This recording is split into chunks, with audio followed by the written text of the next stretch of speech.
If you need to update your phone number on Lyft, follow these simple steps to ensure your account information is current and accurate. Step 1. Open the Lyft app. Launch the Lyft app on your smartphone.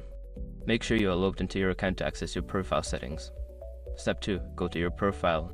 Tap on your profile icon, usually located in the top left corner of the app. This will take you to your account settings where you can manage your personal information. Step 3. Select Account Settings. In your profile menu, look for the option labeled Account Settings or Settings. Tap on it to access the details associated with your account. Step 4. Update phone number. Find a section for your phone number. Tap on it to edit, then enter your new phone number. Make sure to double check the number for accuracy before proceeding. Step 5. Save changes. After entering your new phone number, look for a Save or Update button. Tap it to confirm the changes. You may receive a verification code via SMS to ensure the new number is correct. Once you've completed these steps, your phone number will be updated in the Lyft app. If you encounter any issues, consider reaching out to Lyft support for assistance.